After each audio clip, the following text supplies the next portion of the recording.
Assalamualaikum warahmatullahi wabarakatuh. Bagaimana kabarnya anak-anak? Saya harap kalian pada hari ini tetap sehat, tetap semangat, tetap optimis dalam mempelajari atau mengikuti pembelajaran pada hari ini. Ya, semoga nilai yang kalian dapatkan pada saat BTS kemarin semuanya baik dan semuanya merupakan nilai yang optimal kalian dapatkan. Ya, kalau merasa belum puas atas nilai atau capaian yang sudah kalian kerjakan pada BTS kemarin, marilah kita semakin konsentrasi dalam mengikuti pembelajaran selanjutnya.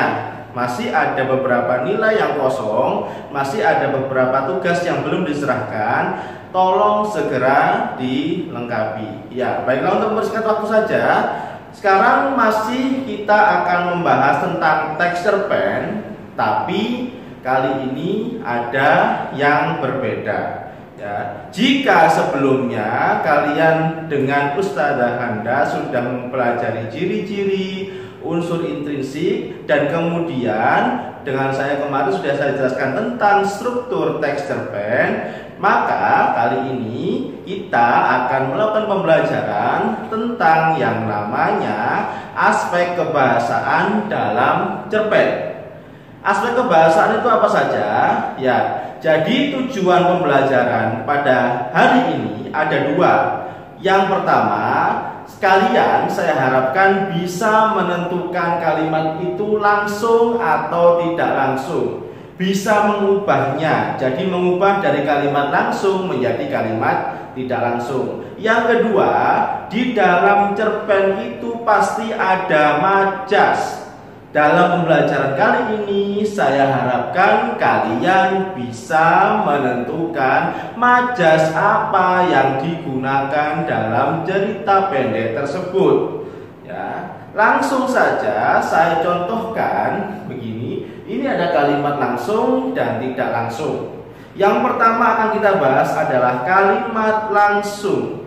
Jika kalian membaca cerpen, di situ terdapat dialog, berarti kalau begitu dapat dikatakan dialog tersebut adalah kalimat langsung. Karena apa? Karena kalimat langsung itu merupakan kutipan asli yang berupa kalimat dari perkataan seseorang tanpa melalui perantara. Oleh karena asli, maka perkataannya akan sama persis tanpa adanya perubahan sedikit pun. Tidak ada perubahan. Jika yang diucapkan A, berarti yang akan dituliskan juga A. Tidak mungkin A menjadi B. Itulah ciri-ciri kalimat langsung. Ciri-ciri yang kedua dari kalimat langsung, tapi tidak saya tuliskan di sini. Nanti akan kalian tahu lagi ya dalam contoh. Inilah contohnya. Kalimat langsung. Kalian ayo cepat jalannya, teriak Omar. Nanti pesawatnya keburu terbang. Di situ ada tanda seperti ini. Tanda apa itu? Tanda petik. Ada di awal, ada di akhir. Kemudian di situ ada tanda baca titik. Tanda baca titiknya di akhir kalimat dimasukkan dalam tanda petik. Jadi tanda petik itu dalam kalimat langsung kedudukannya di awal dan di akhir kalimat. Setelahnya tidak ada tanda baca lagi. Itu adalah ciri kalimat langsung. Kemudian kalimat langsung ini diubah menjadi kalimat tidak langsung, ya. Nanti akan saya sebutkan juga ini ada pengubahannya. Pengubahannya bagaimana? Jika di kalimat langsung itu ada kata kalian, maka di kalimat tidak langsungnya berubah menjadi kami. Omar berteriak. Pada kalimat langsung kan teriak Omar. Omar berteriak kepada kami. Kepada kami siapa? Berarti kalian kan tadi di kalimat langsungnya agar kami harus berjalan cepat. Sebab nanti pesawat yang hendak kami naiki keburu terbang. Ini orang bercerita ya bahwa Omar telah mengatakan seperti itu.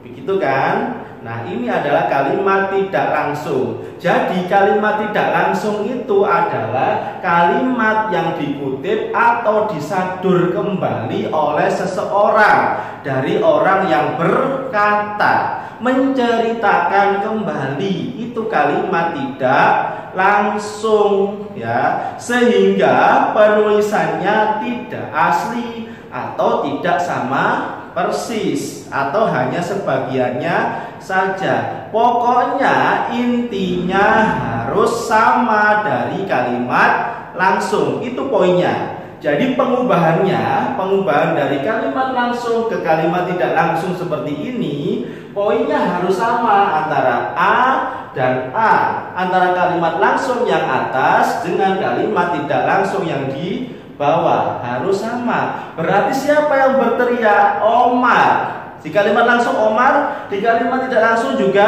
Omar yang berteriak. Berteriak kepada siapa? Berteriak kepada kami kan? Nah, kaminya itu bercerita pernah diteriaki Omar seperti itu. Hei kalian, ayo cepat jalan, nanti pesawatnya keburu terbang. Itulah yang dimaksud dengan pengubahan dari kalimat langsung menjadi kalimat tidak langsung, ya. Dan pastinya kalau kalimat tidak langsung itu pasti tidak membutuhkan tanda kutip atau tanda petik itu, ya, tidak butuh seperti itu. Selanjutnya, contohnya ada kalimat langsung lagi dan kalimat tidak langsung. Di kalimat langsung yang atas, andai aku tidak mengambil keputusan seperti itu, mungkin aku tidak akan menanggung rasa sesal yang teramat dalam ini, katanya. Berarti kalau aku menjadi orang keberapa? Orang ketiga. Aku orang pertama di kalimat tidak langsung menjadi orang ketiga. Berarti akunya menjadi dia berkata bahwa andai dia tidak mengambil keputusan seperti itu, mungkin dia tidak akan menanggung rasa sesal yang teramat dalam tersebut. Jadi kalimat tidak langsung ini diceritakan lagi oleh orang lain, butuh perantara. Itulah poin dari kalimat langsung dan kalimat tidak langsung. Ini contohnya, ya. Selanjutnya, setelah tadi membahas kalimat langsung dan tidak langsung, ada lagi tentang majas. Majas itu apa, Pak? Majas adalah gaya bahasa. Gitu ya, Nak, ya.